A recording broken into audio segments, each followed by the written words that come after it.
Hoy es domingo 19 de octubre del 2025. Continuamos con nuestro estudio expositivo del Evangelio según Marcos. Y hoy cubriremos del capítulo 14, los versículos 32 al 42. Marcos 14, del 32 al 42. Y he titulado este mensaje Dependencia antes que resistencia. Dependencia antes que resistencia. Vayan conmigo ahí a Marcos 14, versículo 32. Dice así la palabra de Dios: vinieron pues a un lugar que se llama Getsemaní y dijo a sus discípulos: sentaos aquí entre tanto que yo oro. Y tomó consigo a Pedro, a Jacobo y a Juan, y comenzó a entristecerse y a angustiarse. Y les dijo: mi alma está muy triste hasta la muerte. Quedaos aquí y velad. Yéndose un poco adelante, se postró en tierra y oró que si fuese posible pasase de él aquella hora. Y decía: Abba, Padre, todas las cosas son posibles para ti. Aparta de mí esta copa, mas no lo que yo quiero, sino lo que tú.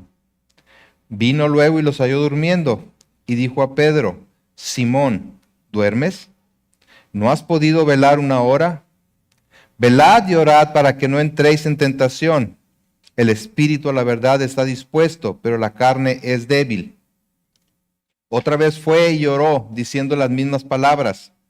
Al volver, otra vez los halló durmiendo, porque los ojos de ellos estaban cargados de sueño y no sabían qué responderle. Vino la tercera vez y les dijo: dormid ya y descansad. Basta, la hora ha venido. He aquí, el Hijo del Hombre es entregado en manos de los pecadores. Levantaos, vamos, he aquí, se acerca el que me entrega. Oremos. Nuevamente, Señor, estamos delante de ti. Estamos ante tu palabra, reconociendo que tu palabra es verdad, es perfecta, es fiel, es recta, es pura, es limpia, es justa, que a través de ella, Señor, tú nos enseñas, tú nos instruyes, tú nos corriges, tú nos redarguyes. Tú nos muestras, Señor, lo que hay en nuestro corazón. Ayúdanos a tener esa actitud humilde para recibir tu palabra y saber que tú estás hablando a nuestra vida a través de tu santa palabra. Que tu Espíritu Santo traiga convicción de pecado sobre cada uno de los que aquí estamos presentes y escuchen este sermón. Al tiempo, Señor, que también nos transmites ese ánimo para perseverar, sabiendo, Señor, que en ti podemos confiar, a ti podemos acudir para esa ayuda necesaria en todo momento. Te bendecimos por ello y te damos la gloria a ti. Amén. Amén. En la sección anterior que revisamos la semana pasada, el Señor Jesús anuncia a sus discípulos que lo van a abandonar, cosa que a ellos les parece imposible. Y específicamente le hace ver a Pedro que negará cualquier asociación con él, no en una, sino en 3 ocasiones. A lo que Pedro responde que eso sería imposible, pues aún estaba dispuesto a morir junto con él de ser necesario, cosa que los demás discípulos también afirmaron. Y el Señor Jesús, viendo su excesiva confianza en sí mismos, parece que les pone una pequeña prueba, como queriéndoles decir: ¿con que están dispuestos aún a morir por mi causa? Veamos. Parece decir el Señor: estoy a punto de sufrir lo inimaginable. Estoy sumamente angustiado y triste. ¿Podrán acompañarme en este sufrimiento? ¿Podrán estar conmigo hasta las últimas consecuencias? Mientras que Jesús enfrenta una situación sumamente difícil, acudiendo al Padre en oración, mostrando así su total dependencia de Él, los discípulos se muestran confiados en sí mismos, durmiendo en lugar de clamar a Dios por ayuda ante lo que Jesús les acaba de anunciar. Les acaba de decir que lo van a negar, que lo van a abandonar. ¿Y qué es lo menos que podían haber hecho ellos? Caer de rodillas y decir, Señor, que eso no suceda. Ayúdanos a que eso no sea posible. Pero veremos que su reacción fue muy distinta. Esto nos habla de dos caminos ante las pruebas y tentaciones. El camino de la autosuficiencia que lleva a la caída y el de la humillación y dependencia que lleva a la victoria. La escena en Getsemaní nos muestra no solo la humanidad y perfecta obediencia de Jesús al Padre ante lo es terrible que iba a padecer en pocas horas, sino también la debilidad de sus discípulos, quienes habían afirmado estar dispuestos a morir por su fe en Cristo. Es una lección sumamente práctica de lo que significa depender de Dios, reconociendo nuestra debilidad en lugar de tratar de resistir la tentación, en lugar de jactarnos en nuestras propias fuerzas, mediante su propio ejemplo y con una declaración que debería estar presente de manera continua en la vida de cada uno de nosotros. Jesús exhorta a sus discípulos y a cada uno de nosotros a reconocer nuestra propia vulnerabilidad y la necesidad de la ayuda divina en todo momento. Les dijo en un momento dado, velad y orad para que no entréis en tentación. El espíritu a la verdad está dispuesto, pero la carne es débil. Veamos entonces en primer lugar el camino a la victoria espiritual. Dice el versículo 32, vinieron pues a un lugar que se llama Getsemaní, dijo a sus discípulos, sentaos aquí entre tanto que yo oro. Y tomó consigo a Pedro, a Jacobo y a Juan, y comenzó a entristecerse y a angustiarse. Y les dijo, mi alma está muy triste hasta la muerte, quedaos aquí y velad. Getsemaní era un huerto en el monte de los olivos, al que, de acuerdo con el relato de Juan, Jesús solía ir con cierta frecuencia junto con sus discípulos. Aún Judas sabía eso y conocía ese lugar. Ahora, Getsemaní significa prensa de aceite. Y es muy significativo el nombre, puesto que Jesús estaba por ser prensado como se aplasta una aceituna para extraerle el aceite. Y sabiendo que le quedaba poco tiempo para ser arrestado y llevado a la muerte, toma a 3 de sus discípulos y se aparta para orar. ¿Qué vemos en esta escena? En primer lugar, que Jesús expresa su gran angustia. Dice el relato que comenzó a entristecerse y a angustiarse diciendo, mi alma está muy triste hasta la muerte. Es decir, desfallecía de tristeza y angustia. En el original se lee literalmente, abrumada está mi alma hasta el punto de morir. Tal era su nivel de estrés emocional que dice en el pasaje paralelo en Lucas 22:44, y estando en agonía oraba más intensamente, y era su sudor como grandes gotas de sangre que caían hasta la tierra. Esta condición de sudor teñido de sangre se conoce como hematidrosis. Y sucede cuando los vasos capilares que rodean las glándulas sudoríparas se rompen bajo una presión o estrés extremo.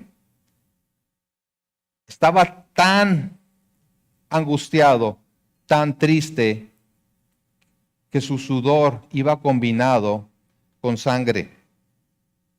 Estaba tan debilitado física y emocionalmente que allí mismo en Lucas dice que se le apareció un ángel del cielo para fortalecerle.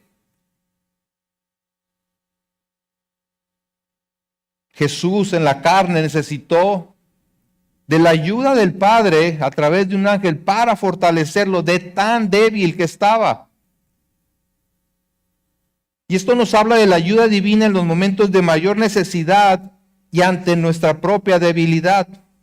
Cuando parece que no podremos soportar la situación, Dios nos fortalece para que perseveremos en nuestra confianza y dependencia de Él.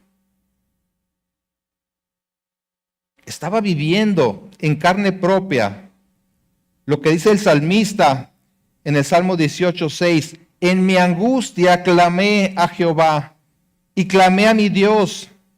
Él oyó mi voz de su templo y mi clamor llegó delante de él a sus oídos. ¿Qué le angustiaba tanto al Señor? Ciertamente estaba por sufrir físicamente de manera terrible. Se dirigía hacia la muerte y muerte de cruz. Pero no era eso lo que más le angustiaba, sino el conocimiento de que recibiría todo el peso de la ira de Dios al ser el portador sustituto de los pecados de muchos, y la separación del Padre era inminente. No era poca cosa lo que estaba a punto de sufrir. Según Gálatas, estaba por ser hecho maldición por causa de los escogidos. Dice en Gálatas 3:13, Cristo nos redimió de la maldición de la ley, hecho por nosotros maldición. Porque escrito está, maldito todo el que es colgado en un madero. La maldición que nos correspondía a nosotros, los que por su gracia hemos creído en Él, iba a ser depositada sobre Él, sufrida por Él. Matthew Henry dice, todas las maldiciones de la ley le fueron transferidas a Él como a nuestro representante y sustituto. Había de gustar la muerte en lugar y en provecho de todos nosotros. Y esto es muy importante porque el que nunca pecó, el que nunca conoció pecado, sería hecho maldición por causa de los pecados de todos los que creyeran en Él. Su naturaleza santa sintió profundamente esta enorme carga sobre Él. Creo que no podemos imaginarnos lo que esto significa, porque somos pecadores y sabemos que merecemos el castigo. Pero en el caso de Jesús, el solo hecho de pensar en ser considerado pecador debió ser un peso enorme sobre él,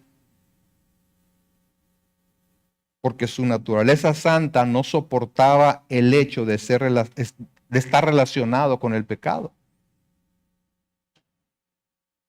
Entendamos que el pecado no solo es una ofensa contra el Dios Santo, es una ofensa que implica separación de Él. El pecado nos separa de Dios. Y eso debió ser un pensamiento insoportable para Jesús. Que tuviera que separarse de su Padre. Aún estando en la cruz y a punto de morir, exclamó, Dios mío, ¿por qué me has desamparado?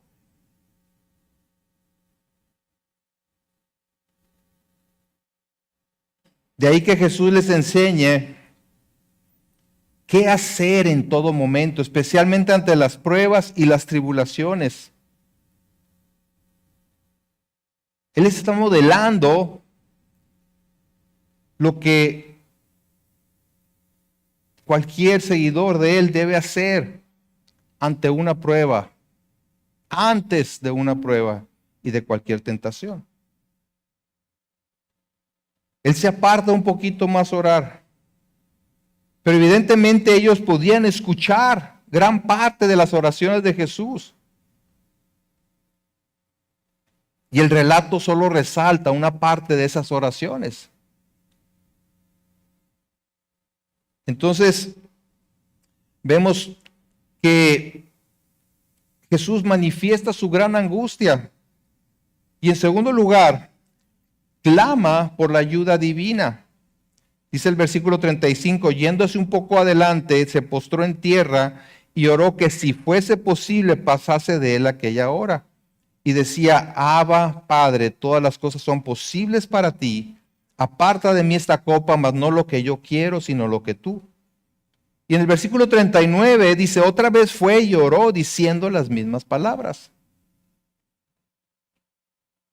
Jesús está triste, en gran agonía. ¿Y qué es lo que hace? Acude al Padre en oración. Y esto nos enseña no solo la necesidad de orar, sino que la oración genuina surge de un corazón quebrantado hacia un Dios amoroso, misericordioso y sabio. Y hay varios elementos muy significativos en esta oración de Jesús que la hace un modelo para todos los cristianos, en el cual Jesús derrama su alma delante de Dios Padre, resaltando sobre todo su sumisión a la voluntad divina. Vean, por ejemplo, que se dirige a Dios diciéndole, llamándole Abba, Padre. El término Abba corresponde a una transliteración del arameo para padre con una connotación más íntima. Y es posible que Jesús haya utilizado las dos maneras de dirigirse a Dios para reconocer tanto su respeto a Él como Padre, como su relación de confianza. Se acerca a Él con sumo respeto, pero también con esa confianza con la cual podía hacerlo. Ambas son importantes en nuestra comunión con Dios. Y no debemos cargarnos ni a un extremo ni al otro, cayendo en una sobreconfianza, ¿verdad? Una confianza de igualdad por un lado, ni en un alejamiento desprovisto de intimidad. No es una relación fría, es una relación cálida, pero no de excesiva confianza, no confianzuda, para ponerlo en un término más correcto, ¿verdad? Mi cuate Dios, no.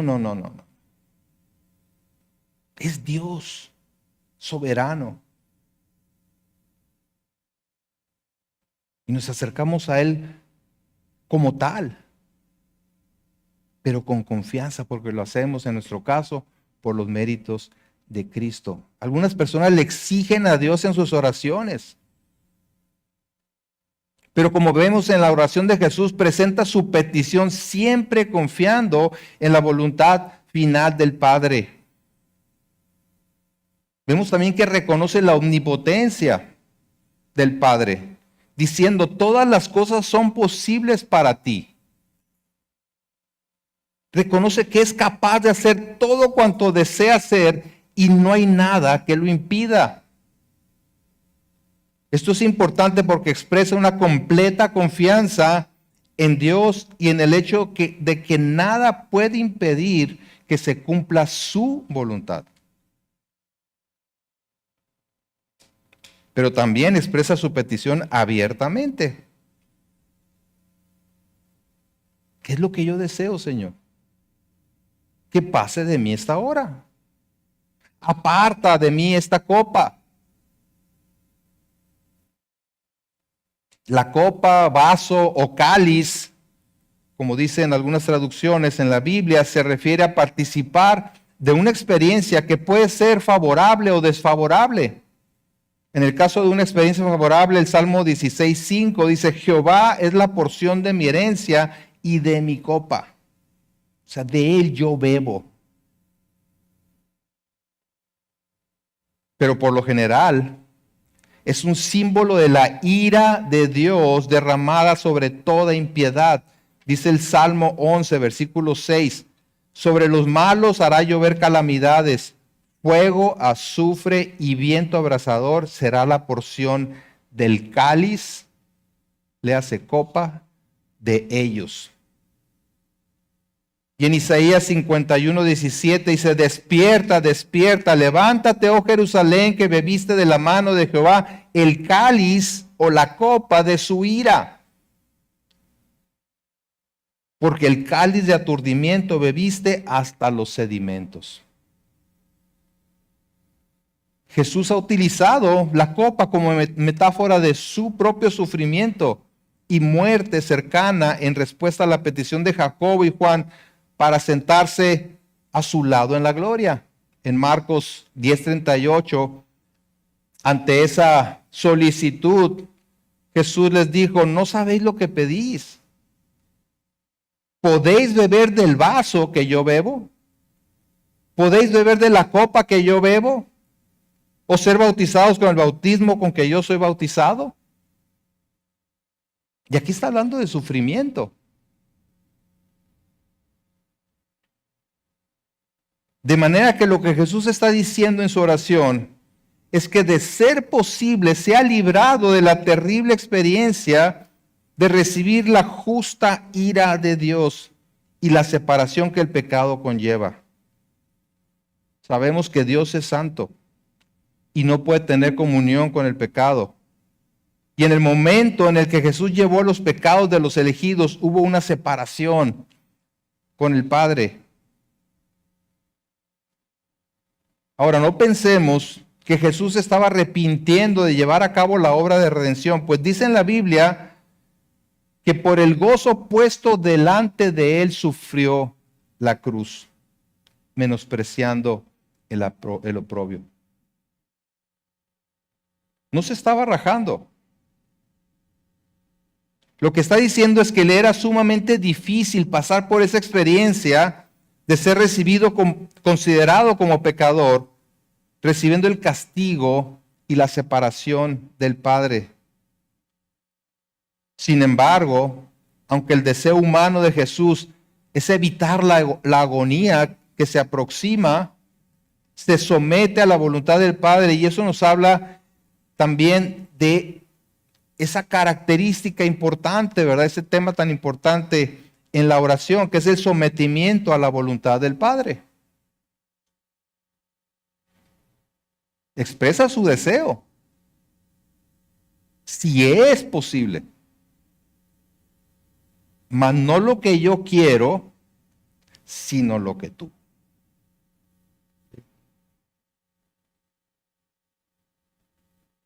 Para que Dios pudiera salvar a los pecadores sin pasar por alto su justicia, el Hijo de Dios sufriría el castigo que ellos merecían. La Biblia dice que la paga del pecado es muerte. Así es que Dios no puede simplemente hacerse de la vista gorda y pasar por alto nuestros pecados. No consiste en eso su bondad y su amor. En voltear para otro lado y decir: ok, sí, yo sé que pecaste, pero mira, me voy a hacer como que no vi. No. Dice que debe haber muerte, la paga del pecado es muerte. Y es eso a lo que vino Jesús, el justo a morir por los injustos, el inocente recibiendo toda la ira justa de Dios por causa de los pecados de los que han de creer en Él. Debía haber muerte, y esa muerte, en lugar de que fuera la tuya, fue la de Cristo si tú pones tu confianza en Él. Y Jesús clama al Padre para no tener que enfrentar ese terrible momento. Pero deja en claro que su deseo es que se haga la voluntad del Padre. De manera que la oración no se debería centrar primordialmente en lo que deseamos, sí expresar nuestro deseo, sino en alinear nuestra voluntad con la de Dios. Como dice en la oración modelo que Jesús enseñó ahí en Mateo 6, hágase tu voluntad como en el cielo, así también en la tierra. Y Jesús siempre expresó que había venido para hacer la voluntad del que lo envió. En Juan 6:38 dice, porque he descendido del cielo no para hacer mi voluntad, sino la voluntad del que me envió. Estaba enfrentando algo terrible. Y sabía lo que eso significaba en su humanidad. Por eso es que acude en oración al Padre con esa actitud. Dice un comentarista, aceptar con paciencia lo que Dios envía. No gustarnos nada más que lo que a Dios le gusta. No desear nada salvo lo que Dios aprueba. Preferir el dolor si Dios quiere enviarlo. Al alivio si Dios cree adecuado concederlo. Quedarnos sin hacer nada en las manos de Dios y no conocer más voluntad que la suya. Este es el más elevado nivel al que podemos aspirar. Y de él, la conducta de nuestro Señor en Getsemaní es un ejemplo perfecto. Que se haga tu voluntad y no la mía. Implique lo que implique. Y vemos también en la oración de Jesús su perseverancia. Aprendemos la manera correcta de orar, la necesidad de orar y hacerlo con devoción, pero también la perseverancia para hacerlo. ¿Qué hizo Jesús ante su angustia y tristeza?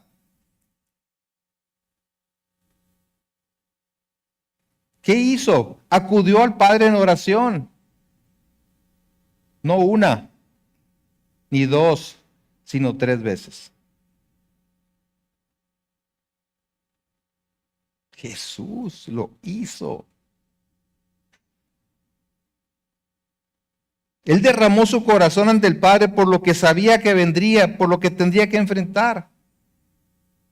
Y si Él tuvo la necesidad de hacerlo, ¿qué se puede decir de cada uno de nosotros?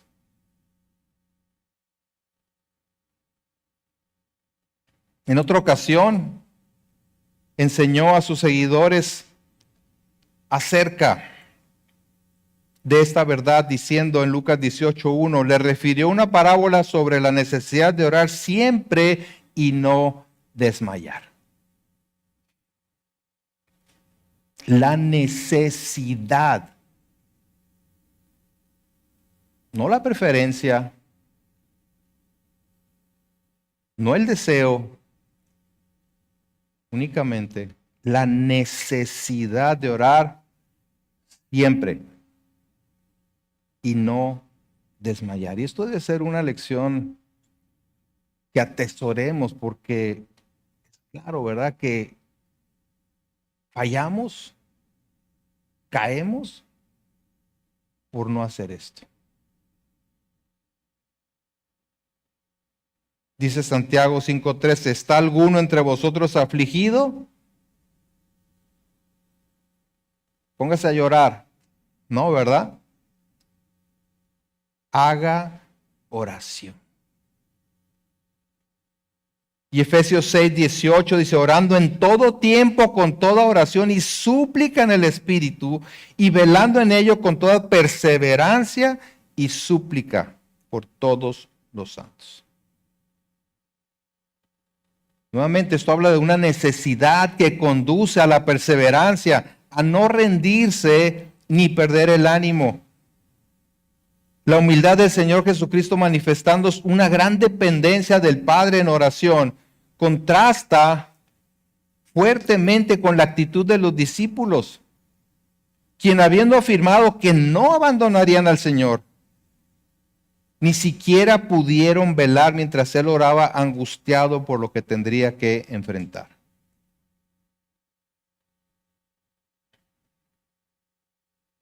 Jesús se reconoce débil en sí mismo, en su humanidad. Sin embargo, sus discípulos no ven esa necesidad de acudir al Padre en oración.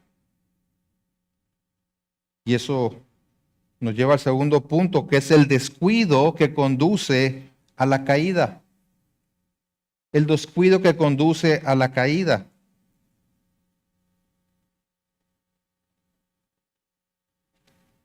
Vimos que al llegar a Getsemaní, Jesús se retira a orar mientras deja a sus discípulos a cierta distancia y solo se hace acompañar por 3 de ellos, Pedro, Juan y Jacobo. Y les dice, quédense ahí velando.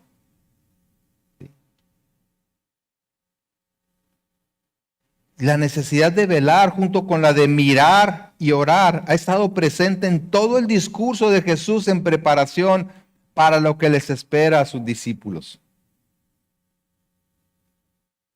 Y les sigue enseñando, los sigue preparando para lo que viene más adelante. Y es interesante que fueron esos 3, Pedro, Jacobo y Juan, los que se habían jactado más que los demás de su capacidad para sufrir con él. Pedro afirmando categóricamente que estaría dispuesto a morir junto con él antes que negarlo. Y Jacobo y Juan, en el capítulo 10, diciendo que estaban dispuestos a beber de la copa que Jesús bebería y del bautismo con el que sería bautizado. Es decir, de sufrir junto con él. Como que Jesús dice, ajá, ¿están seguros de eso? Acompáñenme, vengan.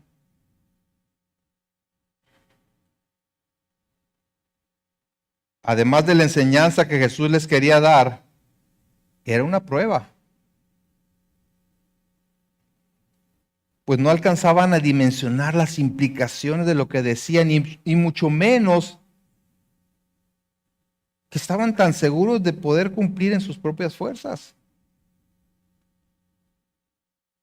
Podrían al menos permanecer orando por Jesús, que estaba en gran angustia. Les acaba de decir, estoy muy triste, estoy angustiado hasta la muerte.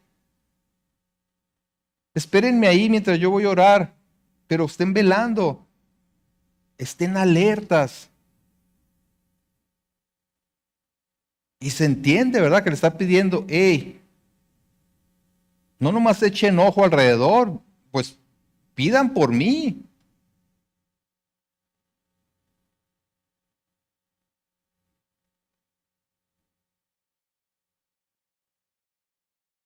Y vale la pena preguntarnos, creo yo, ¿qué tan dispuestos estamos a perseverar en oración por alguien que está sufriendo?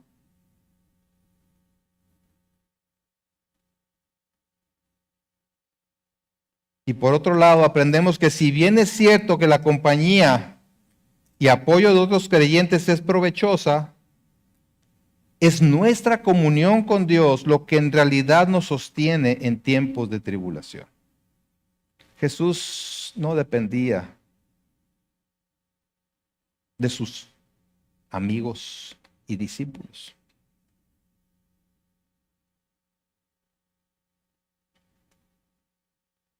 Él dependía del Padre.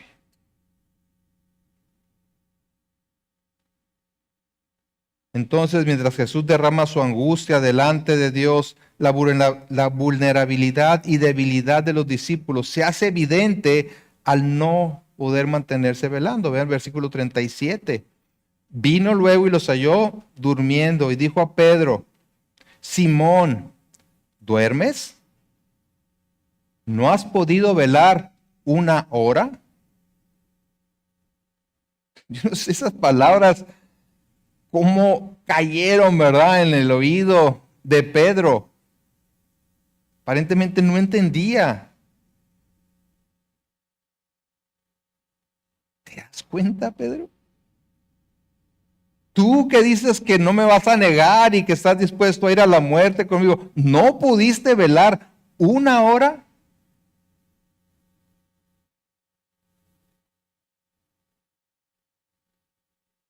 Y en el versículo 40 dice, al volver otra vez los halló durmiendo. En claro contraste con la actitud de Jesús, los discípulos muestran una gran debilidad.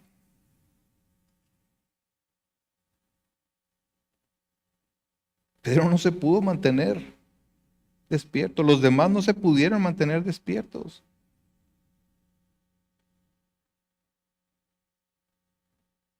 Nuevamente cito a Matthew Henry que dice, no le había pedido Jesús que velara con él durante toda la noche, sino solo durante una hora. Y esto nos habla de que el Señor nunca nos impone cargas más pesadas que las que podemos soportar. Y entonces Jesús les da la clave para resistir la prueba o tentación. Versículo 38 dice, velad y orad para que no entréis en tentación. El espíritu a la verdad está dispuesto, pero la carne es débil. Y Jesús no está hablando de manera teórica. Se los acaba de modelar.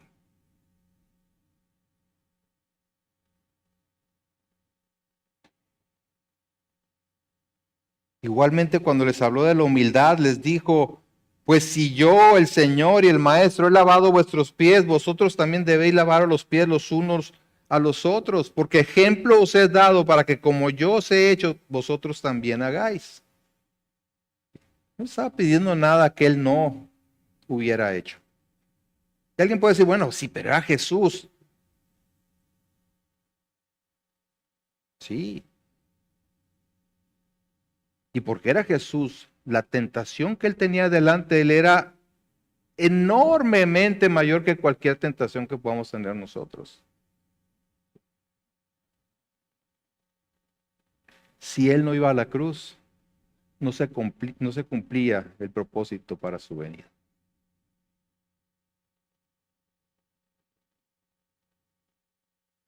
Él les ha dado el ejemplo de la necesidad de velar y orar.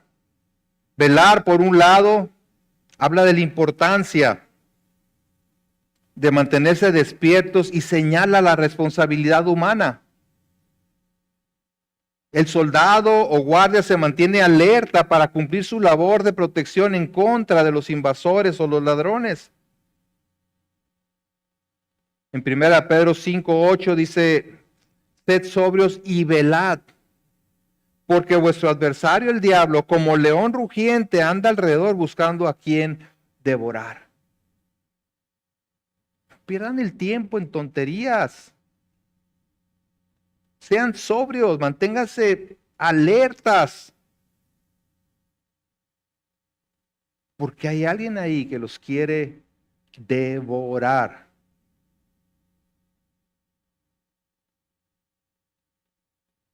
Y orar, por el otro lado, habla de la necesidad de depender de Dios. Simplemente es imposible mantenerse velando sin la fortaleza que viene del Señor.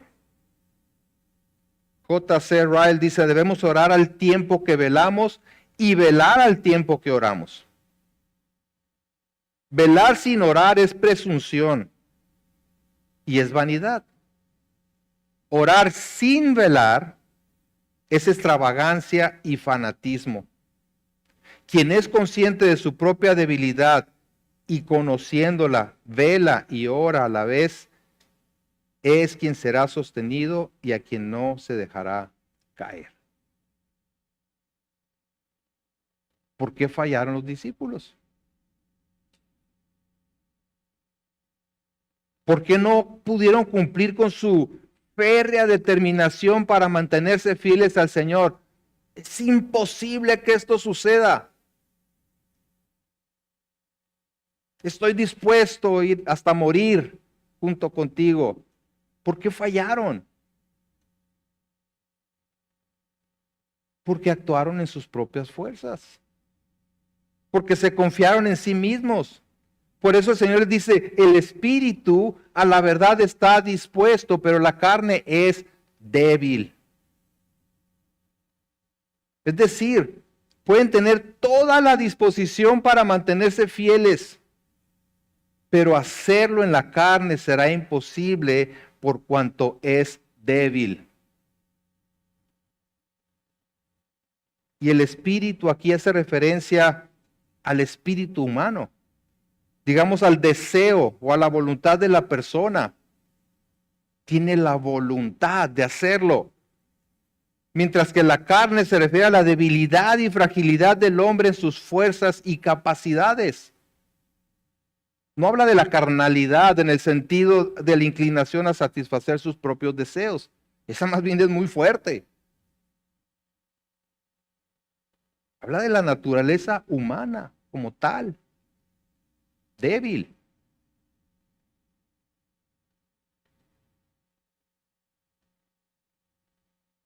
Como dice Sujel Michelén, ni las mejores intenciones bastan para permanecer fieles al Señor, resistiendo cualquier tentación o superando las pruebas. Ni las mejores intenciones. Podemos hacer promesas, establecer resoluciones, ganarle, ¿verdad?, a Jonathan Edwards en las resoluciones, ponernos metas, candados aquí, candados allá, lo que sea para tratar de caer en tentación, para evitar caer en tentación. Y es necesario hacer todo eso.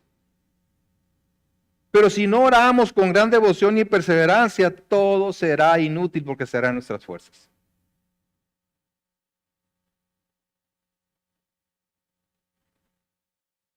El ejemplo lo está poniendo Jesús. La exhortación la está dando Él. Velen y oren para que no caigan en tentación. Y tú tienes que analizar cuáles son tus principales tentaciones. Cada uno tenemos que hacer eso.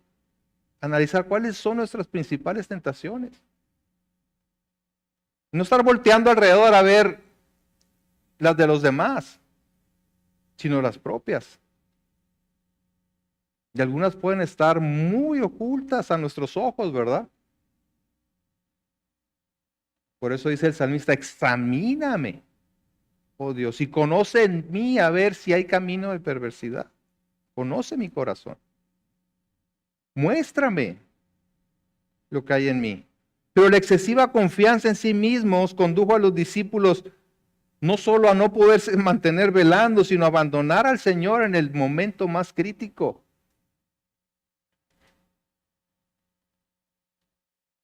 Nuestra oración debe ser como la de Jesús. Yo no quiero pasar por esto, por aquello. Pero tú sabes mejor lo que me conviene. Pablo oró 3 veces al Señor que lo librara del aguijón en la carne. ¿Y cuál fue la respuesta de Dios? Pablo, bástate mi gracia. Te lo puedo quitar. Lo que haya sido ese aguijón, te lo puedo quitar. ¿Qué no dijo Jesús reconociendo que el Padre todo podía? ¿Reconozco que tú todo lo puedes? Claro. Pero Pablo le dice, bástate mi gracia, porque mi poder se perfecciona en la debilidad. Por tanto, dice Pablo, de buena gana me gloriaré más bien en mis debilidades para que repose sobre mí el poder de Cristo. Y gloriarnos en nuestras debilidades no significa permanecer sin hacer nada, no significa jactarnos de que somos débiles. No, pues es que la carne es débil. Por eso caigo, porque la carne es débil. No es lo que está diciendo Jesús, está diciendo, velen y oren. Precisamente porque la carne es débil.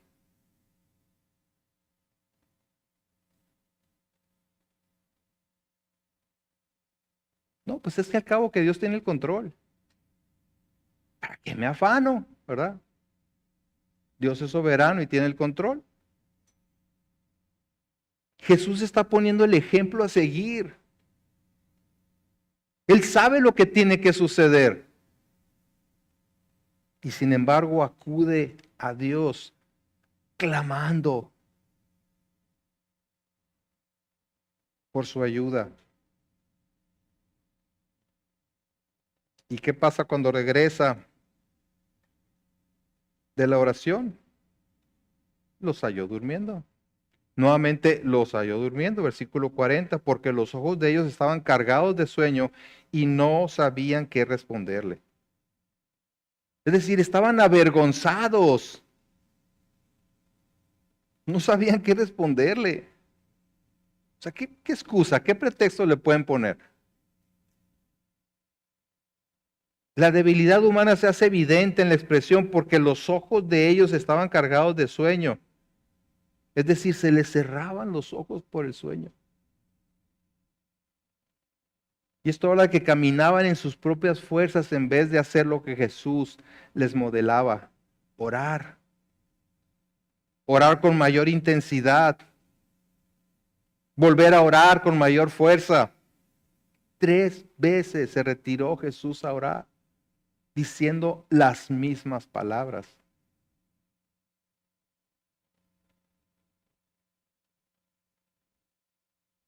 Y recordemos, Jesús fue ayudado por medio de un ángel para fortalecerlo. En su humanidad no era distinto de nosotros, salvo el pecado, por supuesto. Acudió al Padre en todo momento y especialmente en esta situación de extrema angustia por lo que debía enfrentar. Vemos entonces que la oración siempre debe preceder a nuestras acciones.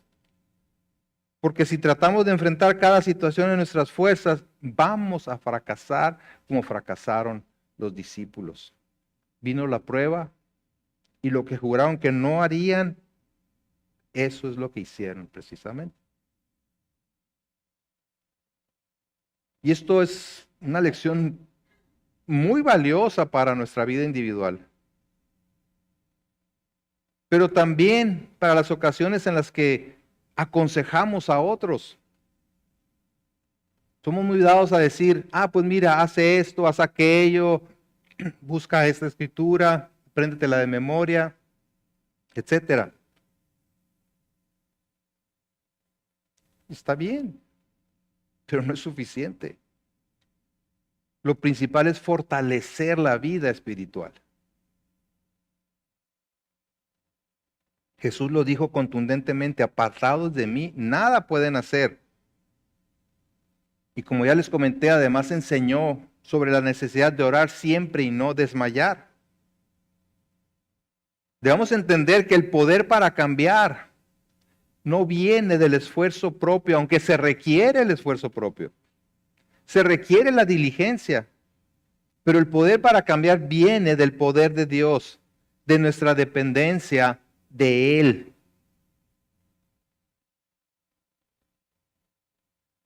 Dice en Efesios 3:16, para que os dé conforme a las riquezas de su gloria el ser fortalecidos con poder en el hombre interior por su espíritu. La oración de Pablo es, que seamos fortalecidos con poder en el hombre interior, ¿verdad? Por el Espíritu de Dios.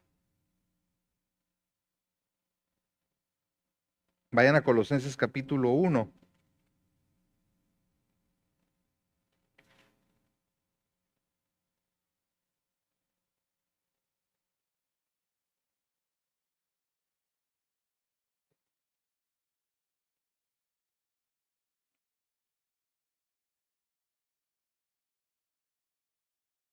Dice Pablo en esta hermosa oración también, por lo cual también nosotros desde el día que lo oímos no cesamos de orar por vosotros y de pedir que seáis llenos del conocimiento de la voluntad en toda, de su voluntad en toda sabiduría e inteligencia espiritual, para que andéis como es digno del Señor, agradándole en todo, llevando fruto en toda buena obra y creciendo en el conocimiento de Dios. Vean el 11, fortalecidos con todo poder, conforme a la potencia de su gloria, es decir, con todo el glorioso poder de Dios, para toda paciencia y longanimidad, con gozo dando gracias al Padre que nos hizo aptos para participar de la herencia de los santos en luz. El orden es muy importante. El orden es muy importante. La comunión íntima con el Señor nos fortalece para enfrentar las pruebas y las tentaciones. Habiendo Jesús suplicado al Padre para ser librado de aquella hora, es decir, de la muerte como si fuera un pecador, Jesús acepta la respuesta y en completa paz reconoce que es el momento. Vean versículo 41 y 42. Y este es mi tercer punto, la aceptación y obediencia como consecuencia de la comunión con el Padre. Dice el versículo 41, vino la tercera vez y les dijo, dormid ya y descansad, basta, la hora ha venido. He aquí el Hijo del Hombre es entregado en manos de los pecadores. Levantaos, vamos, he aquí se acerca el que me entrega. La angustia da paso a la aceptación plena de la voluntad del Padre, pues sabe que a eso ha venido, basta, la hora ha venido. Vemos aquí que la oración y la súplica no es para que Dios haga conforme a nuestro deseo, sino para que podamos aceptar su voluntad. Y eso es lo que vemos aquí en el Señor Jesucristo. Hicimos lo que teníamos que hacer, hice lo que tenía que hacer. Ahora que se cumpla la voluntad de Dios. El Salmo 37, versículo 4 dice, deleítate a sí mismo en el Señor y Él te concederá las peticiones de tu corazón. Debemos aprender a deleitarnos en esa comunión íntima con Dios. Dice, y Él te concederá las peticiones de tu corazón. Encomienda a Jehová tu camino y confía en Él y Él hará. Y muchos leen esto y dicen, no, pues pídele lo que quieras, Él te lo va a conceder.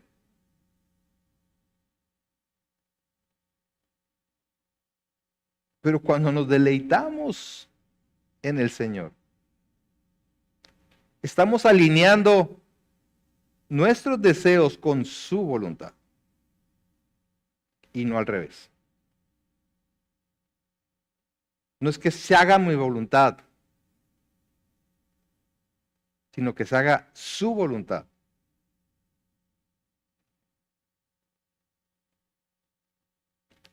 Y confiamos plenamente en que esa voluntad es buena, es agradable y es perfecta. Y descansamos en esa voluntad. Descansamos en ella. Vamos a Filipenses capítulo 4.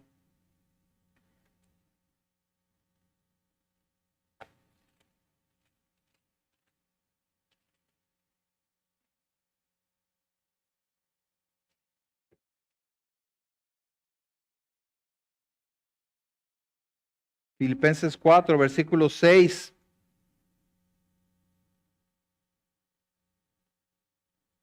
Dice, por nada estéis afanosos.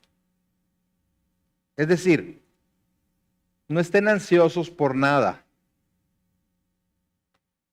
sino, en lugar de eso, sean conocidas vuestras peticiones delante de Dios en toda oración y ruego con acción de gracias. El problema con nosotros es que invertimos las cosas muchas veces, ¿no? Primero nos llenamos de ansiedad y luego vamos, Señor, ayúdame en esto, ¿verdad? Resuélveme esta situación. Pero el orden aquí es muy claro, es lo que está haciendo Jesús y está modelando, ¿verdad? Delante de sus discípulos. Sí, está triste, está angustiado, ¿y qué va a hacer?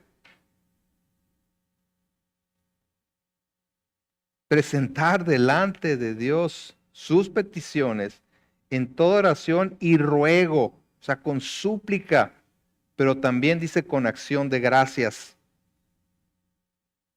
Gracias te doy, Padre, porque tú siempre me oyes, dijo en otra ocasión Jesús, ¿verdad?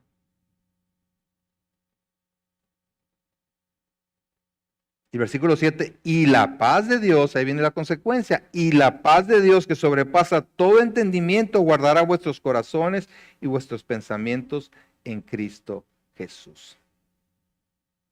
¿Cuál debe ser nuestro esfuerzo? En presentarnos delante de Dios como Abba Padre, en esa comunión íntima y respetuosa con Él. Y como dijo el apóstol Pablo, estas cosas han sido escritas para nuestro aprendizaje, así es que debemos poner atención para no confiar demasiado en nuestras propias fuerzas, reconociendo nuestra dependencia en el Señor y en su poder, velando y orando en todo tiempo para no caer en tentación. Que el orgullo y la autosuficiencia no nos ganen, humillándonos delante de nuestro gran sumo sacerdote que se compadece de nosotros, tal como lo dice en Hebreos 4, versículo 15 y 16, porque no tenemos un sumo sacerdote que no pueda compadecerse de nuestras debilidades, sino uno que fue tentado en todo según nuestra semejanza, pero sin pecado. Los discípulos tuvieron el privilegio de ver esto modelado.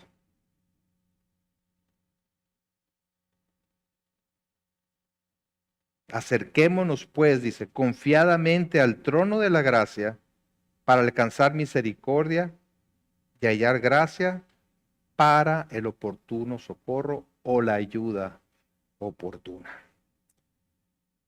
Amado Señor, te damos gracias por tu palabra nuevamente, pidiéndote perdón por cada ocasión en que nos hemos jactado de nuestra propia fortaleza, de nuestras capacidades, de creer que podemos obedecerte fielmente, apartados de ti, alejados de tu poder, de tu gracia, Señor. Límpianos de toda maldad, Señor, de toda arrogancia, y permítenos atesorar esta realidad de nuestra gran necesidad de ti, de nuestra dependencia de ti, para los pequeños y los grandes asuntos de nuestra vida. Ayúdanos, Señor, a presentarnos delante de ti sin máscaras y con el pleno reconocimiento de que tú nos conoces, Señor, pero que también eres fiel y justo para perdonar nuestra maldad y limpiarnos de todo pecado. Señor, gracias.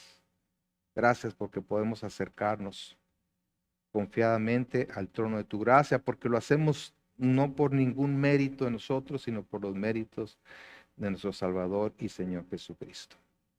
A ti la gloria, hoy y siempre. Amén. Y amén.